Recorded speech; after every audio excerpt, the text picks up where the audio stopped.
Hi friends, it's me ശില്പ. എല്ലാ കൊച്ചു കൂട്ടുകാർക്കും വേൾഡ് കോക്കനട്ട് ഡേയിലേക്ക് സ്വാഗതം. കേരളത്തിൻ്റെ സ്വന്തം നാടായ കേരളത്തിൽ സെപ്റ്റംബർ 2 മറക്കാൻ പറ്റാത്തൊരു ദിവസമാണ്. ആ ദിവസം എന്താണെന്നറിയണ്ടേ? അന്നാണ് നാളികേര ദിനം, ലോക നാളികേര ദിനം, സെപ്റ്റംബർ 2. നാളികേരത്തിൻ്റെ ഉൽപ്പന്നങ്ങളും നാളികേരത്തിൻ്റെ ഉപയോഗങ്ങളും നല്ല നല്ല കുറേ കാര്യങ്ങളും എല്ലാം കൊച്ചു കൂട്ടുകാർക്ക് പറഞ്ഞു തരാൻ വേണ്ടിയിട്ടാണ് ഞാൻ ഇന്നിവിടെ വന്നിരിക്കുന്നത്.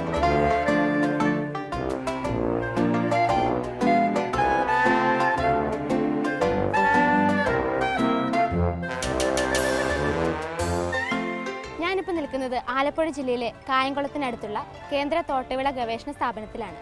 ലോക നാളികേര ദിനത്തിൽ തെങ്ങിനെ കുറിച്ചിട്ടുള്ള സംരക്ഷണത്തിനെ കുറിച്ചിട്ടും സംസ്കരണത്തെക്കുറിച്ചിട്ടും അതിൻ്റെ ഉൽപ്പാദനങ്ങളെക്കുറിച്ചിട്ടും ഒക്കെ നമുക്ക് വിശദമായിട്ട് പറഞ്ഞുതരാനായിട്ട് ഡോക്ടർ വി കൃഷ്ണകുമാർ സാർ, CPCRIയുടെ ഹെഡായിട്ടുള്ള സാറ് കൊച്ചു കൂട്ടുകാർക്ക് പറഞ്ഞു തരാനായിട്ട് ഇവിടെ എത്തിച്ചേർന്നിട്ടുണ്ട്. അദ്ദേഹത്തിന് എന്തൊക്കെയാണ് നിങ്ങൾക്ക് പറഞ്ഞു തരാനുള്ളത് നമുക്കൊന്ന് നോക്കാം.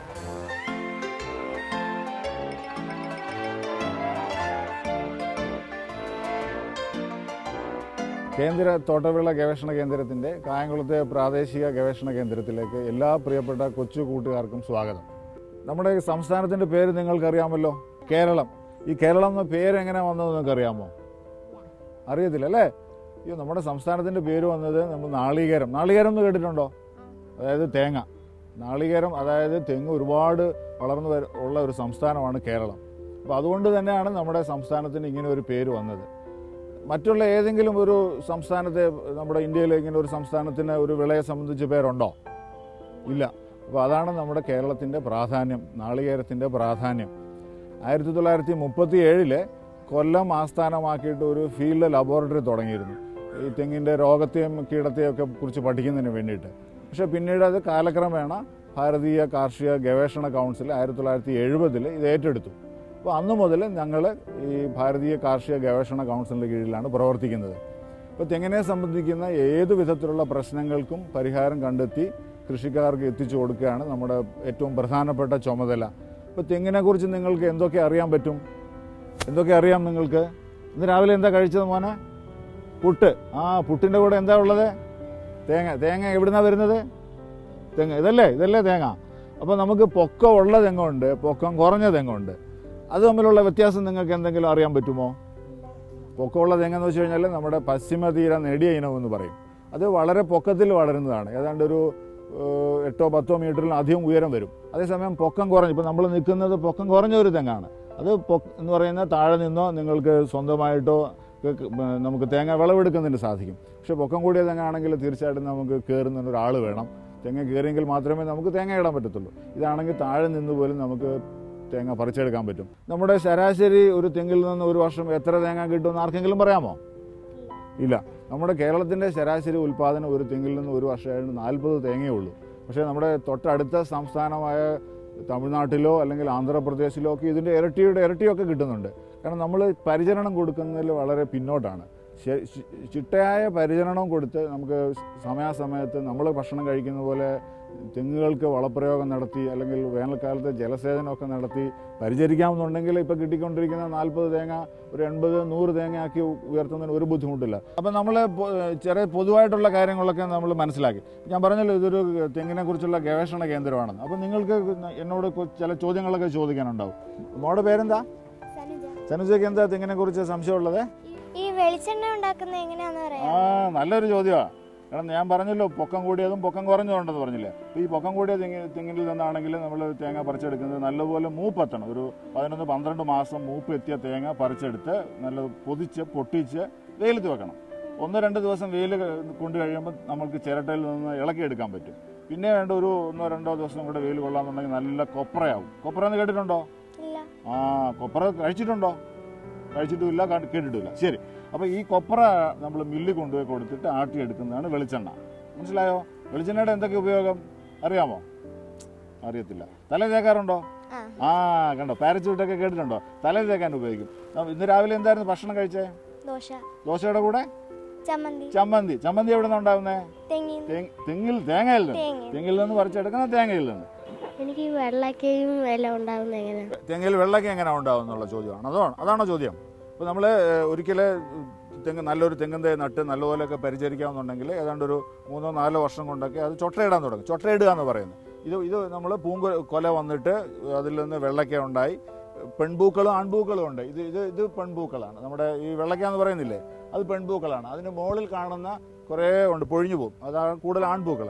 അപ്പോൾ തെങ്ങിനെ സംബന്ധിച്ചിടത്തോളം ആൺപൂക്കളും പെൺപൂക്കളും ഒരേ കൊലയിൽ തന്നെ ഉണ്ട് കേട്ടോ. അപ്പോൾ എന്നിട്ട് പരാഗണം നടന്നിട്ട് വെള്ളക്ക തുടക്കത്തിലേ ഉണ്ടാകും, അതാണ് നമ്മൾ വലുതായിട്ട് തേങ്ങയായിട്ട് മാറുന്നത്. അപ്പോൾ അതിൽ പൂമ്പൊടി വീണിട്ട് പരാഗണം നടന്ന് വലുതായി ഇതുപോലെ വലിപ്പം വെച്ചിട്ട് ഒരു 7-8 മാസമൊക്കെ ആകുമ്പോഴാണ് നമ്മൾ കരിക്ക് വേണ്ടിയിട്ട് എടുക്കുന്നത്. പിന്നെ ഒരു 11-12 മാസമാകുമ്പോൾ നമ്മൾ വിളവെടുത്തിട്ട് മുമ്പേ പറഞ്ഞ പോലെ വെളിച്ചെണ്ണയൊക്കെ ഉണ്ടാക്കുന്നത് കേട്ടോ. മോൻ എന്താ സംശയമുള്ളേ? കരിക്ക് അപ്പോൾ ഞാൻ പറഞ്ഞല്ലോ, വെള്ളക്കയിൽ നമ്മൾ പരാഗണം നടന്നിട്ട് ആദ്യത്തെ 1-2 മാസം ശരിയായിട്ടുള്ള വികസിച്ച് വലുതായി വരുന്നത് ഒരു 7-8 മാസം അല്ലെങ്കിൽ 8-9 മാസം വരെയുള്ള പ്രായത്തിലുള്ളതിനാണ് നമ്മൾ കരിക്കെന്ന് പറയുന്നത്. അപ്പോൾ കരിക്കിനകത്ത് നല്ലപോലെ വെള്ളം ഉണ്ടാവും, വെള്ളത്തിന് നല്ല മധുരമുണ്ട് അല്ലേ? കരിക്ക് കുടിച്ചിട്ടുണ്ടോ? നല്ല മധുരമല്ലേ? അപ്പോൾ നമ്മൾ പൊതുവെ പൊക്കം കുറഞ്ഞ തെങ്ങിൽ നിന്നുള്ളതാണ് കരിക്ക് എടുക്കുന്നത്. അതിന് ചാവക്കാട് കുറിയ പച്ച, അതേപോലെ ചാവക്കാട് കുറിയ ഓറഞ്ച് എന്നൊക്കെ പറയും കേട്ടോ.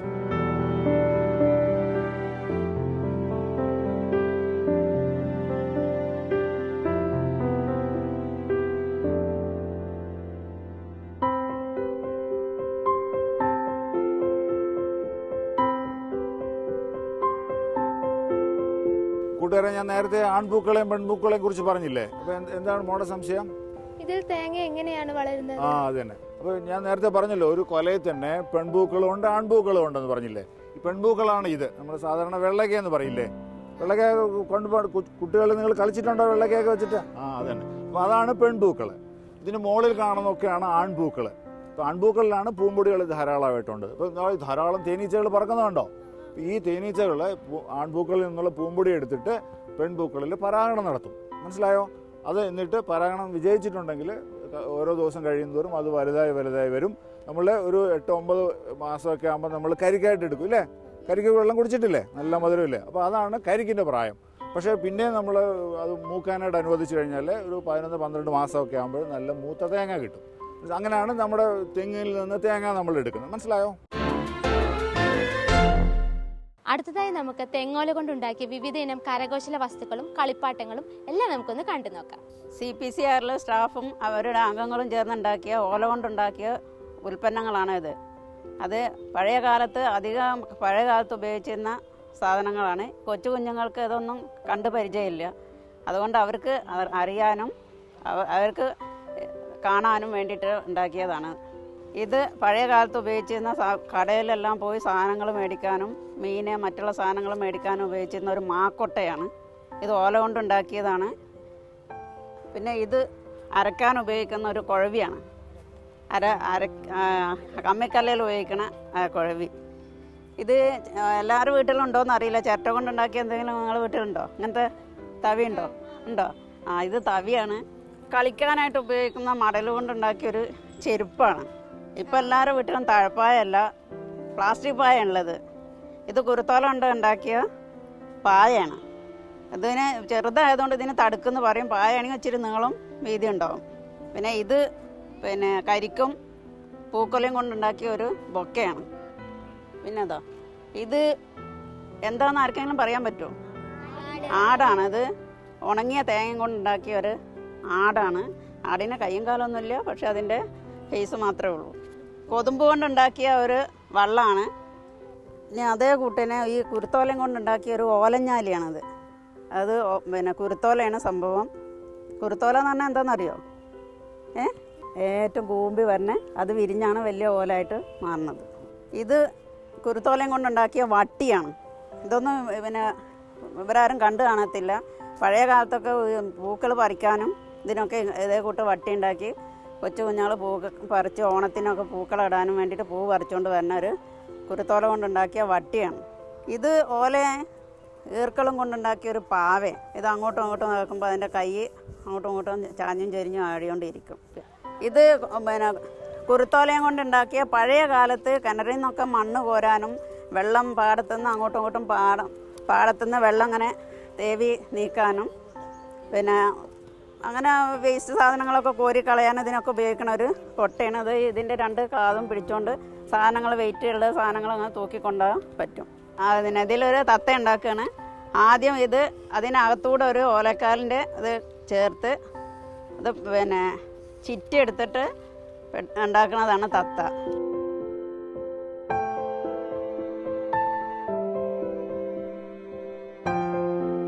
അടുത്തതായി കോക്കനട്ട് ഇൻഫർമേഷൻ ഗാലറിയിൽ എന്തൊക്കെയാണ് പ്രദർശിപ്പിച്ചിരിക്കുന്നതെന്ന് നമുക്കൊന്ന് കണ്ടു നോക്കാം.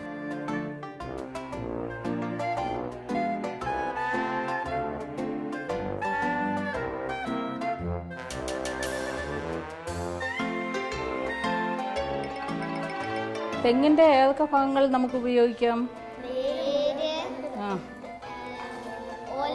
ഓല, തടി, തേങ്ങ, ചകിരി, തൊണ്ട്. തൊണ്ട് തല്ലുമ്പോൾ ഒരു സാധനം വരുമല്ലോ, ഒരു പൊടി പോലെ. ചകിരിച്ചോറ്, കൊതുമ്പ്, ഈർക്കിൽ, എല്ലാ സാധനങ്ങളും. അതിൻ്റെ അർത്ഥം എന്താ? വേര് മുതൽ തലപ്പ് വരെയുള്ള എല്ലാ സാധനങ്ങളും നമുക്ക് ഉപയോഗിക്കാൻ പറ്റും. അതുകൊണ്ട് തന്നെ തെങ്ങിനൊരു പേരുണ്ട്. നമുക്കെല്ലാം തരുന്ന അമ്മ പോലൊരു പേര് തെങ്ങിനുണ്ട്. എന്താ പേര്? കൽപ്പവൃക്ഷം എന്ന് പറയും. കൽപ്പവൃക്ഷം എന്ന് പറഞ്ഞാൽ എന്താ? നമുക്ക് അതുകൊണ്ട് ജീവിക്കാൻ പറ്റും പൂർണ്ണമായിട്ട്. മറ്റൊരു സാധനത്തെ നമ്മൾ ആശ്രയിക്കേണ്ട. കാരണം എന്താണെന്ന് വെച്ചാൽ അത് ഭക്ഷണം തരും, വെള്ളം തരും, തടി നമുക്ക് വീട്ടിലേക്ക് ആവശ്യമുള്ള ഉരുപ്പടികൾ, കസേര, മേശ, അങ്ങനെയുള്ള സാധനങ്ങൾ ഉണ്ടാക്കാൻ ഉപയോഗിക്കാം. മറ്റു സാധനങ്ങളെല്ലാം നമുക്ക് വീട്ടാവശ്യത്തിനുള്ള ചെറിയ ചെറിയ സാധനങ്ങളെല്ലാം നമുക്ക് ഉപയോഗിക്കാം. ഉദാഹരണത്തിന് കണ്ട ഇതുപോലെ സ്പൂണ്, ഇത് നമുക്ക് ഇളക്കാനുള്ള ഒരു നോൺ സ്റ്റിക്ക് പാനൊക്കെ ഇല്ലേ, നമുക്കിപ്പോൾ അടി പിടിക്കാത്ത, അതിൽ നിന്ന് ഇളക്കാനുള്ള, അതിനെ കേടുവരുത്താത്ത ചട്ടുകങ്ങൾ കണ്ടോ. ഇതുപോലെ പല ആകൃതിയിലും പല അളവിലുള്ള സാധനങ്ങൾ അങ്ങനെ നമുക്ക് ഉണ്ടാക്കുന്നുണ്ട്. അതുകൂടാതെ കണ്ടോ നമുക്ക് ഏറ്റവും പരിഷ്കൃതമായ സാധനങ്ങൾ കണ്ടോ, ഫോർക്ക്, സ്പൂണ്. പണ്ട് നമ്മുടെ അമ്മമാരുപയോഗിച്ച ചിരട്ടത്തവിയുണ്ട്. ആ ചിരട്ടത്തവിയെ നമുക്ക് പരിഷ്കരിച്ചിട്ട് ഇപ്പം ഇങ്ങനെ നമ്മൾ ഉണ്ടാക്കുന്നുണ്ട്. ഇങ്ങനെ നമ്മൾ ഉണ്ടാക്കുമ്പോൾ നമുക്ക് വിരുന്നുകാർ വരുമ്പോഴും എല്ലാം നമുക്ക് നല്ല പരിഷ്കൃതമായ സാധനങ്ങൾ ഇതുപോലെ ഉപയോഗിക്കാൻ പറ്റും. നമുക്ക് എല്ലാ സാധനങ്ങളെയും ഒരുപോലെ ഉപയോഗിക്കാമെന്ന് പറഞ്ഞാൽ ആദ്യം നമുക്ക് വേരിൽ നിന്ന് തുടങ്ങാം. വേരിലെ സാധനങ്ങളൊന്നും നമ്മുടെ ഈ മുറിയിൽ ഇല്ല, നമ്മളിവിടെ വെച്ചിട്ടില്ല. പക്ഷേ വേരിൽ നിന്ന് നമുക്ക് പലതരത്തിൽ ഡൈ, നിങ്ങളുടെയൊക്കെ ഈ വസ്ത്രങ്ങളൊക്കെ ഇട്ടിരിക്കുന്നില്ലേ, ഇതിലെല്ലാം നമുക്ക് അത്ര ശരീരത്തിന് പറ്റിയ ഡൈ അല്ല. ഡൈ എന്ന് പറയുന്ന കളർ കൊടുക്കുന്ന സാധനം. അപ്പോൾ ആ കളർ കൊടുക്കുന്ന സാധനങ്ങൾ ഇത് നമുക്ക് ഹാനികരമായ സാധനങ്ങളാണ് ഉപയോഗിച്ചിരിക്കുന്നത്. തെങ്ങിൻ്റെ വേരിൽ നിന്ന് നമുക്ക് ശരീരത്തിന് ദോഷം വരാത്ത ഡൈ, ഈ കളർ കൊടുക്കുന്ന സാധനം ഉണ്ടാക്കും. അതുപോലെ പല മരുന്നുകളിലും നമുക്ക് തെങ്ങിൻ്റെ വേര് ഉപയോഗിക്കാം. അടുത്ത നമുക്ക് തടിയിൽ നിന്ന് ഞാൻ നേരത്തെ പറഞ്ഞു നമ്മുടെ വീട്ടിന് ആവശ്യമുള്ള കസേര, മേശ, അങ്ങനെയുള്ള എല്ലാം ഉണ്ടാക്കാം. ഇതുപോലുള്ള ടൈല് വരെ ഉണ്ടാക്കുന്നുണ്ട്. അതുകൂടാതെ ഞാൻ ഈ കാണിച്ച സ്പൂണ്, തടി, അങ്ങനെയുള്ള സാധനങ്ങളെല്ലാം. അതുകൂടാതെ ഇതുപോലെ കണ്ടോ റേഡിയോ. ഇതിനകത്ത് മറ്റ് സജ്ജീകരണങ്ങളെല്ലാം ചെയ്തു കഴിഞ്ഞാൽ ഇതൊരു സാധാരണ നമുക്ക് റേഡിയോ ആയിട്ട് ഉപയോഗിക്കാം കേട്ടോ. അത് കണ്ടോ, ഇതുപോലെ നമുക്ക് ഫോൺ ഉണ്ടാക്കിയിട്ട് ഇതിനെ നമുക്ക് ഫോണിൻ്റെ മറ്റ് സജ്ജീകരണങ്ങൾ ചെയ്താൽ ഫോണായിട്ട് ഉപയോഗിക്കാം, ക്ലോക്കായിട്ട് ഉപയോഗിക്കാം. ഇതെല്ലാം നമുക്ക് ചെയ്യാൻ പറ്റും തെങ്ങിൻ്റെ തടിയിൽ നിന്ന്. അതുപോലെ തന്നെ നമ്മൾ തടിയിൽ നിന്ന് ഉണ്ടാക്കുന്ന സാധനങ്ങൾ ഇത് നോക്കിക്കുമോളൂ. ഇത് തടിയിൽ നിന്നുണ്ടാക്കുന്നത്, ഇത് എന്താ, ഇത് വള്ളം, ഇത് ഹൗസ് ബോട്ട് അല്ലേ. ഇതുപോലുള്ള സാധനങ്ങളെല്ലാം നമുക്ക് കൗതുക വസ്തുക്കൾ ഉണ്ടാക്കാം.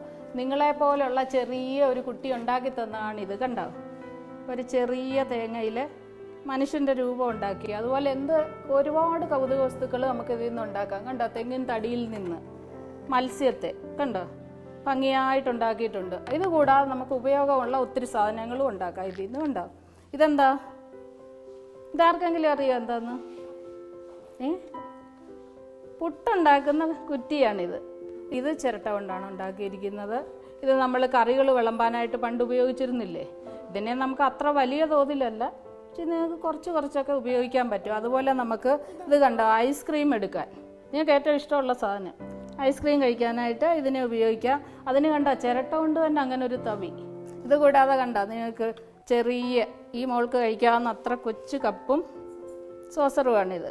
ഇതെല്ലാം ചിരട്ട കൊണ്ടുണ്ടാക്കിയാണ്. ഇത് കണ്ടോ, നമ്മുടെ വീട്ടിലൊക്കെ ചായ ഒഴിക്കുന്ന ജഗ്ഗില്ലേ, ആ ജഗ്ഗിന് പകരമായിട്ട് ഉപയോഗിക്കുന്നതാണ്. ഇതൊരു തേങ്ങ അതുപോലെ ഉപയോഗിച്ച് മുറിച്ചെടുത്തിരിക്കുകയാണ്. കണ്ടോ, അതിൻ്റെ വേറൊരു ഭാഗം ചിരട്ടയുടെയും അല്പം തടിയും ചേർത്തിട്ട് എന്ത് ഭംഗിയായിട്ടാണ് ഉണ്ടാക്കിയിരിക്കുന്നത്. ഇതെന്താ? Milk powder. മിൽക്ക് പൗഡറാണോ? Coconut milk powder. അത് കണ്ടിട്ടുണ്ടോ നേരത്തെ? പാൽപ്പൊടി കണ്ടിട്ടുണ്ടല്ലേ? തേങ്ങാ പാൽപ്പൊടി കാണുന്നത് ആദ്യമായിട്ടാണ് അല്ലേ? പഞ്ചസാര ശർക്കരയൊക്കെ ഉപയോഗിക്കുന്നതിന് പകരം ഇത് തേങ്ങയുടെ അല്ലേ? നമ്മൾ കൂമ്പ് ചെത്തത്തില്ലേ? കൂമ്പ് ചെത്തുമ്പോൾ നമുക്ക് പല ഉൽപ്പന്നങ്ങൾ കിട്ടും. കൂമ്പിൽ നിന്ന് ഇപ്പം അറിയപ്പെടുന്ന ഒരു ഉൽപ്പന്നമുണ്ട്, നിങ്ങൾക്ക് പറയാമോ? പറഞ്ഞോളൂ. ശരിയാണ്, നീര. ഇപ്പം എല്ലായിടത്തും അറിയപ്പെടുന്നതാണ് അല്ലേ? കർഷകർക്ക് ഏറ്റവും കൂടുതൽ വരുമാനം നേടിക്കൊടുക്കുന്ന ഒരു സാധനം ഇപ്പം ഇതാണ്, നീര. ഇത്തിരി തരട്ടെ? ആദ്യം ആണുങ്ങൾക്ക് കൊടുക്കാം അല്ലേ? എന്നുവെച്ചാൽ ഇത് പുളിച്ചാൽ കള്ളാവും. അപ്പോൾ പുളിക്കാതെ നമുക്കൊരുത്തി കൊടുക്കട്ടെ.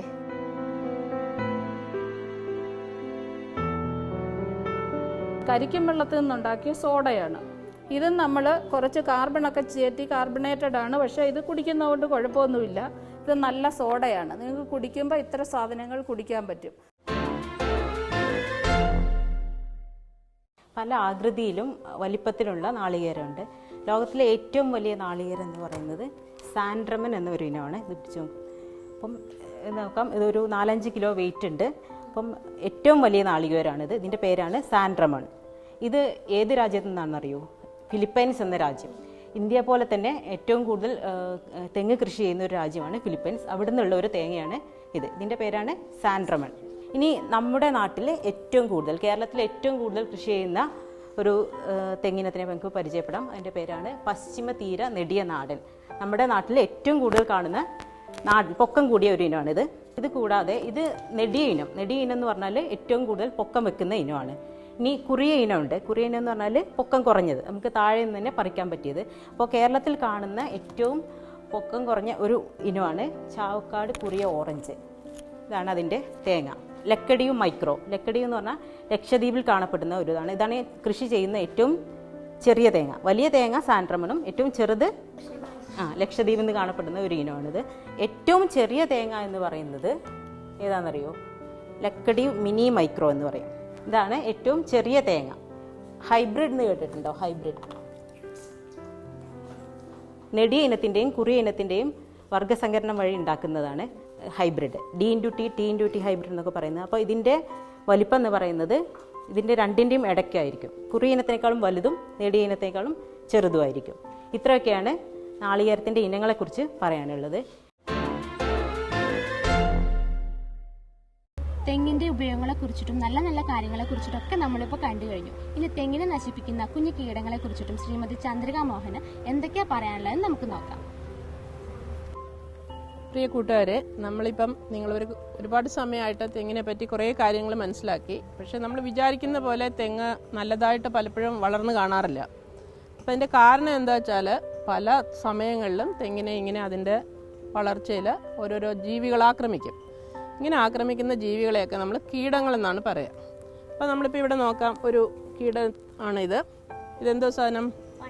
വണ്ട്. ഇതിനെ നമ്മൾ കറുത്ത ചെല്ലി എന്നാണ് പറയുന്നത്. അപ്പോൾ ഒരു വണ്ടിന് എത്ര കാലുണ്ട്? 6 കാലുണ്ട്. അതായത് അത് ഷഡ്പദ വർഗത്തിൽ പെട്ടതാണ്. എല്ലാ ഷഡ്പദങ്ങൾക്കും 6 കാലുണ്ടാവും. അതാണ് അവരുടെ ഏറ്റവും വലിയ പ്രത്യേകത. അപ്പം ഇതെന്താണ്? കുണ്ടളപ്പുഴു. അപ്പോൾ ഈ വണ്ടിൻ്റെ കുഞ്ഞാണിത്. മനസ്സിലായോ? അപ്പോൾ എല്ലാ ഷഡ്പദങ്ങളും അവരുടെ ജീവിതത്തിൽ 4 ദശയുണ്ട്. ആദ്യം മുട്ടയുണ്ടാവും, മുട്ട വിരിഞ്ഞൊരു പുഴുവാവും, പുഴു കഴിഞ്ഞിട്ട് ഒരു സമാധി കൂടാവും. ഇവിടെ അപ്പോൾ ഒരു സമാധി കൂടിനെ കണ്ടോ? ഇതാണ് ഒരു കൂട്. വേറൊരു ചെല്ലി ഇവിടെ നിങ്ങൾക്ക് കാണാം. ഇതാണ് എന്ത് കളറുണ്ട് ഇതിന്? ചുമന്ന കളറുണ്ട്. അപ്പോൾ അതിന് ചെമ്പൻ ചെല്ലി എന്നാണ് പറയുന്നത്. അപ്പോൾ ഒരു ചെല്ലി തന്നെ തെങ്ങിനകത്തേക്ക് തുളച്ച് കയറി 200 മുട്ടയിടും. അപ്പോൾ എത്ര കുഞ്ഞുങ്ങളുണ്ടാവും? 200 കുഞ്ഞുങ്ങളുണ്ടാവും. ആരാ ഇവരുടെ കുഞ്ഞുങ്ങൾ? ഇതാണ് ആ ചുമന്ന ചെല്ലിയുടെ കുഞ്ഞുങ്ങൾ. കാലില്ലാത്ത പുഴു. എവിടെയെങ്കിലും കാലില്ലാത്ത പുഴുവിനെ കണ്ടിട്ടുണ്ടോ? ഇല്ല. അപ്പം ചുമന്ന ചെല്ലിയുടെ പുഴുവിന് കാലില്ല. അപ്പം ഇവരെന്താ തിന്നുന്നേ? തെങ്ങിൻ്റെ ഉള്ളിൽ ഇരുന്നിട്ട് തെങ്ങിൻ്റെ നല്ല മൃദുവായിട്ടുള്ള ഭാഗങ്ങളൊക്കെ തിന്ന് വളർന്ന് നല്ല പുഴുക്കളായിട്ട് വരും. അത് കഴിഞ്ഞ് കുറേ ദിവസം കഴിയുമ്പോൾ അവർ ഒരു കൂടാവും. ഇതിന് പറയുന്ന സമാധി കൂട്. പിന്നെ ഈ ട്യൂബിനകത്ത് തീരെ ചെറിയ ഉറുമ്പ് പോലത്തെ പ്രാണികളെ കാണാം. അപ്പോൾ ഇതാണെങ്കിൽ നമുക്ക് ഉപയോഗം ചെയ്യുന്ന പ്രാണികളാണ്. സാധാരണ ഇങ്ങനത്തെ കീടങ്ങളൊക്കെ നമ്മളെ നശിപ്പിക്കുന്നതാണ്, നമുക്ക് കാർഷിക വിളകളെ നശിപ്പിക്കുന്നതാണ്. പക്ഷേ ഈ പ്രാണികളെല്ലാം നമുക്ക് ഉപയോഗം ചെയ്യുന്നതാണ്. തെങ്ങിന് വേറൊരു പുഴുണ്ട്, ഓല തിന്നുന്ന പുഴു. അപ്പോൾ ആ ഓല തിന്നുന്ന പുഴുവിന് ഇപ്പം നമ്മൾ തെങ്ങിൻ്റെ ഓല കണ്ടില്ലേ ഒരുപാട് ഹൈറ്റിലാണുള്ളത് അല്ലേ. അപ്പം നമുക്ക് പോയിട്ട് ഇവിടുന്ന് മരുന്ന് അളിച്ചാൽ അത് അങ്ങോട്ടും ഇങ്ങോട്ടെല്ലാം മരുന്നാവും, നമ്മുടെ ദേഹത്ത് തട്ടും, പിന്നെ പുല്ലിലാവും. അപ്പോൾ അത് നമ്മൾ പശുവിന് കൊടുക്കണം, വെള്ളത്തിലാവും. അപ്പം അങ്ങനെ ഒരുപാട് മരുന്ന് കളിയുണ്ട് ദോഷം ഉണ്ടാവും. അങ്ങനെ ദോഷമില്ലാതിരിക്കാൻ വേണ്ടി നമ്മൾ ഈ പ്രാണികളെ നമ്മൾ മിത്രപ്രാണികൾ എന്നാണ് പറയുന്നത്. ഈ പ്രാണികളെ തുറന്നു വിടുമ്പോൾ ഈ ഓരോ കുഞ്ഞു പ്രാണിയും പോയിട്ട് ഈ പുഴുവിലാണ് മുട്ടയിടുന്നത്. അങ്ങനെ ആ പുഴുവിൽ മുട്ടയിട്ടിട്ട് പുഴുവിനെ നശിപ്പിക്കും. മരുന്ന് തളിക്കൊന്നും വേണ്ട, ഈ ട്യൂബ് ഇങ്ങനെ തുറന്നു വിട്ടാൽ മതി. ഇത് പറന്നു പോയിട്ട് എവിടെയാണ് പുഴു ഉള്ളതെങ്കിൽ പുഴുവിനെ കണ്ടെത്തി പുഴുവിൽ മുട്ടയിടും. അടുത്തതായി നാളികേരത്തിന്റെ നാച്ചുറൽ പ്രൊഡക്ട്സിനെ കുറിച്ചിട്ട് അനീഷ് എസ് ചേപ്പാട് കൊച്ചു കൂട്ടുകാർക്കായിട്ട് എന്തൊക്കെയാണ് പറഞ്ഞു തരുന്നത് നമുക്കൊന്ന് നോക്കാം. നമസ്കാരം, ഞാനിത് കൊച്ചി ടി വിയുടെ കൂട്ടുകാരുമൊത്താണ് കായംകുളം കൃഷി വിജ്ഞാന കേന്ദ്രയിൽ, അതുപോലെ തന്നെ CPCRയുടെ മുറ്റത്ത് കൃഷി വിജ്ഞാന കേന്ദ്രയുടെ സാങ്കേതിക സഹായത്താൽ നിർമ്മിക്കുന്ന Kalpakam A natural food products എന്ന സ്ഥാപനത്തിൻ്റെ പ്രതിനിധിയായിട്ടാണ് വന്ന് നിൽക്കുന്നത്. എൻ്റെ പേര് അനീഷ് എന്നാണ്. തേങ്ങയിൽ നിന്നുള്ള വിവിധ ഉൽപ്പന്നങ്ങളാണ് നമ്മളിവിടെ ക്രമീകരിച്ചിരിക്കുന്നത്. തേങ്ങയുടെ ഉൽപ്പന്നങ്ങളെ ഓരോന്നും നിങ്ങൾക്ക് പരിചയപ്പെടുത്താം. ഇതെന്താണ്? Coconut squash. കേട്ടിട്ടുണ്ടോ? ഇല്ല. കോക്കനട്ട് സ്ക്വാഷ് എന്ന് പറയുന്നത് നമ്മളൊരു പ്രകൃതിദത്ത ഉൽപ്പന്നമാണ്. എന്താണ് പ്രകൃതിദത്ത ഉൽപ്പന്നം? നിങ്ങൾ കൂടുതലായിട്ട് കഴിക്കുന്നത് വെളിയിൽ നിന്നുള്ള സ്പ്രൈറ്റ്, മിറിൻഡ, പെപ്സിയൊക്കെ അല്ലേ? അതിനൊക്കെ പകരമായിട്ട് ഒരു നാച്ചുറൽ ഫുഡ് പ്രൊഡക്റ്റാണ് ഈ പറഞ്ഞ കൽപ്പകത്തിൻ്റെ കോക്കനട്ട് സ്ക്വാഷ്. ഈ കോക്കനട്ട് സ്ക്വാഷിൽ എന്താ അടങ്ങിയിരിക്കുന്നത് അറിയോ? ഇല്ല. കോക്കനട്ട് സ്ക്വാഷിൽ തേങ്ങാ വെള്ളം അടങ്ങിയിട്ടുണ്ട്, നാരങ്ങയുണ്ട്, ഇഞ്ചിയുണ്ട്, അതുപോലെ തന്നെ രാമച്ചമുണ്ട്, നറുനീണ്ടിയുണ്ട്. അങ്ങനെ ഇതെല്ലാം സമ്മിശ്രമായിട്ട് പഞ്ചസാര ഉരുക്കിയെടുത്താണ് എന്ത് ചെയ്യുന്നത്? സ്ക്വാഷ് ഉണ്ടാക്കുന്നത്. കൽപ്പകത്തിൻ്റെ മറ്റൊരു പ്രൊഡക്റ്റാണ് ഉരുക്ക് വെളിച്ചെണ്ണ. കേട്ടിട്ടുണ്ടോ ഉരുക്ക് വെളിച്ചെണ്ണ? വീട്ടിലൊക്കെ ചെയ്തു തന്നിട്ടുണ്ടോ അമ്മമാർ? ഇല്ല. നമ്മുടെ CPCRI പ്രധാനമായിട്ട് പ്രാധാന്യം കൊടുക്കുന്നൊരു ഉൽപ്പന്നമാണ് ഉരുക്ക് വെളിച്ചെണ്ണ. ഉരുക്ക് വെളിച്ചെണ്ണ നമ്മൾ പഴയ അമ്മമാരൊക്കെ ചെയ്യുമല്ലോ, അമ്മൂമ്മമാരൊക്കെ വീട്ടിൽ തേങ്ങാപ്പാൽ പിഴിഞ്ഞെടുത്തിട്ട് ആ പാലിനെ ഉരുക്കിയെടുക്കുന്ന ഉൽപ്പന്നമാണ്. ഉരുക്ക് വെളിച്ചെണ്ണയുടെ ഉപയോഗം എന്താണ്? ഉരുക്ക് വെളിച്ചെണ്ണ പ്രധാനമായിട്ടും കുടവയറുള്ള ഒരാളിന് 2 സ്പൂൺ വീതം ഡെയിലി ഉപയോഗിച്ചാൽ 30 ദിവസത്തിൽ കുടവയറ് കുറയും എന്നാണ് CPCRയുടെയും കൃഷി വിജ്ഞാന കേന്ദ്രയുടെയും ടെക്നോളജിയിൽ പറയുന്നത്. അതോടൊപ്പം തന്നെ ഇത് ആഫ്റ്റർ ഷേവിംഗ് ലോഷനായിട്ട് ഉപയോഗിക്കാം. കൂടാതെ കുട്ടികൾക്ക് തേച്ച് കുളിപ്പിക്കാനായിട്ട് വളരെ കൊച്ചു പ്രായത്തിൽ തന്നെ ഉപയോഗിക്കാവുന്ന ഒരു ഉൽപ്പന്നമാണ്. സോറിയോസിസ് പോലുള്ള രോഗങ്ങൾ, അതോടൊപ്പം തന്നെ ചർമ്മ സംബന്ധമായ എല്ലാ രോഗങ്ങൾക്കും ഉരുക്ക് വെളിച്ചെണ്ണ നല്ലതാണ്. നമ്മുടെ മറ്റൊരു പ്രൊഡക്റ്റാണ് കോക്കനട്ട് ലഡു. ഇതിന് നമ്മൾ പേരിട്ടിരിക്കുന്നത് കൽപ്പകം കോക്കനട്ട് കുക്കീസ് എന്നാണ്. ഇതാണ് കോക്കനട്ട് കുക്കീസ്. ഇതിൽ ഈന്തപ്പഴവും കപ്പലണ്ടിയും അതുപോലെ തന്നെ ഉരുക്ക് വെളിച്ചെണ്ണയിൽ നിന്നുണ്ടാകുന്ന കക്കൻ, ആ കക്കനും കപ്പലണ്ടിയും ശർക്കരയും അതുപോലെ തന്നെ ഈന്തപ്പഴവും ചേർത്താണ് എന്തുണ്ടാക്കുന്നത്? കോക്കനട്ട് ലഡു ഉണ്ടാക്കുന്നത്. ഇനി അടുത്തത് നമ്മുടെ അടുത്ത പ്രൊഡക്റ്റ്. ഏതാണ് അടുത്ത പ്രൊഡക്റ്റ് പരിചയപ്പെടുത്തേണ്ടത്? ഇതാണ് പ്രകൃതിദത്ത വിനാഗിരി. എന്താണ് പ്രകൃതിദത്ത വിനാഗിരി? കടകളിൽ നിന്ന് ലഭിക്കുന്നത് എന്താണ്? സിന്തറ്റിക് വിനാഗിരിയാണ് കിട്ടുന്നത്. എന്താണ്? ആസിഡ് വിനാഗിരി, സിന്തറ്റിക് വിനാഗിരിയാണ് നമുക്ക് കടകളിൽ നിന്ന് ലഭിക്കുന്നത്. ഇത് തേങ്ങാവെള്ളത്തിൽ നിന്നും ഏകദേശം 45 ദിവസത്തോളം പ്രോസസ്സിങ്ങിന് വെച്ചതിന് ശേഷം ലഭിക്കുന്ന ഒരു ഉൽപ്പന്നമാണ് പ്രകൃതിദത്ത വിനാഗിരി എന്ന് പറയുന്നത്. ഇത് തേങ്ങാ ചമ്മന്തിപ്പൊടി സാധാരണ നമ്മുടെ വീടുകളിലൊക്കെ ഉണ്ടാക്കുന്നതാണ്, അതിനെപ്പറ്റി പ്രത്യേകിച്ച് പറയേണ്ടതില്ലല്ലോ. അതുപോലെ തന്നെ അടുത്തൊരു ഉൽപ്പന്നമാണ് കൽപ്പകത്തിൻ്റെ തീയൽ മിക്സ്. കേട്ടിട്ടുണ്ടോ തീയൽ മിക്സ്? ഇല്ല. തീയൽ മിക്സ് എന്ന് പറഞ്ഞാൽ തീയൽ ഉണ്ടാക്കുന്നതിന് ഉള്ള കഷ്ണങ്ങൾ മാത്രം അരിഞ്ഞാൽ മതി. തീയലിനുള്ള ചേരുവകളെല്ലാം അടങ്ങിയ ഉൽപ്പന്നമാണ് കൽപ്പകത്തിൻ്റെ തീയൽ മിക്സ്. പിന്നെ അതുപോലെ കൽപ്പകത്തിൻ്റെ മറ്റൊരു ഉൽപ്പന്നം അവലൂസ് പൊടി. ആര് കേട്ടിട്ടുണ്ട്? എല്ലാവരും കേട്ടിട്ടുണ്ട്. അവലൂസ് പൊടി കഴിച്ചിട്ടുണ്ടോ? അപ്പം അവലൂസ് പൊടി എങ്ങനെയാണ്? തേങ്ങ കൂടുതലായിട്ട് അരിയുടെ കൂടെ ചേർത്ത് ഉണ്ടാക്കുന്ന ഉൽപ്പന്നമാണ് അവലൂസ് പൊടി. കൽപ്പകം ഫുഡ് പ്രൊഡക്ട്സിൻ്റെ കൃഷി വിജ്ഞാന കേന്ദ്രയുടെയും CPCRയുടെയും സഹായത്താൽ നിർമ്മിക്കുന്ന ഉൽപ്പന്നങ്ങളാണ് കുട്ടികൾക്ക് പരിചയപ്പെടുത്തി കൊടുത്തത്. നിരവധി ഏകദേശം 40-ൽ പരം ഉൽപ്പന്നങ്ങൾ നിർമ്മിക്കുന്ന സാങ്കേതികവിദ്യ കൃഷി വിജ്ഞാന കേന്ദ്ര വഴി പ്രദാനം ചെയ്യുന്നുണ്ട്. നിരവധി ഇതുപോലെയുള്ള കൽപ്പകം ഫുഡ് പ്രൊഡക്ട്സ് പോലെയുള്ള നിരവധി യൂണിറ്റുകൾ KVKയുടെയും CPCRയുടെയും സഹായത്താൽ പ്രവർത്തിച്ച് വരുന്നുണ്ട്. നന്ദി. ലോക നാളികേര ദിനത്തിൽ വിവിധ ഇനം തെങ്ങുകളെ കുറിച്ചിട്ടും തെങ്ങിൻ്റെ ഉൽപ്പന്നങ്ങളെ കുറിച്ചിട്ടും കീടങ്ങളെ കുറിച്ചിട്ടും നമുക്ക് അറിയാവുന്നതിലും എത്രയോ നല്ല നല്ല കാര്യങ്ങൾ കൊച്ചുകൂട്ടുകാർക്കൊക്കെ എല്ലാ കൊച്ചുകൂട്ടുകാർക്കും അറിയാൻ പറ്റിയെന്ന് വിശ്വസിക്കുന്നു. അതിന് CPCRയുടെ എല്ലാ ഭാരവാഹികൾക്കും കൊച്ചു ടിവിയുടെ ഹൃദയം നിറഞ്ഞ നന്ദി രേഖപ്പെടുത്തുന്നു. കൊച്ചു ടിവിയുടെ വക ഒരു കൊച്ചുപഹാരം.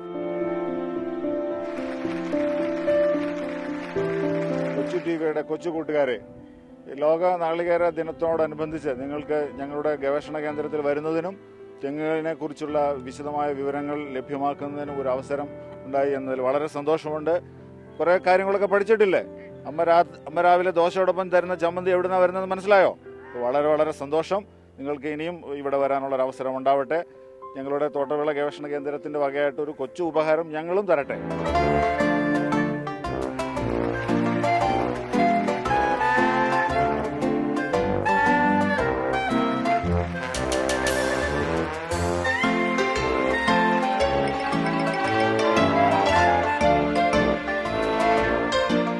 വേൾഡ് കോക്കനട്ട് ഡേയുടെ പ്രോഗ്രാം ഇവിടെ അവസാനിക്കുകയാണ്. എല്ലാ കൊച്ചു കൂട്ടുകാർക്കും ഇത് ഇഷ്ടമായെന്ന് വിചാരിക്കുന്നു. നിങ്ങൾക്ക് എല്ലാവർക്കും ഇഷ്ടമായില്ലേ? പ്രോഗ്രാം ഇഷ്ടമായില്ലേ? എല്ലാവർക്കും ഇഷ്ടമായെന്ന് വിശ്വസിക്കുന്നു. ഇനിയും ഒരു പ്രോഗ്രാമുമായി കാണാം. Till then, it's me Shilpa. Tata, bye bye.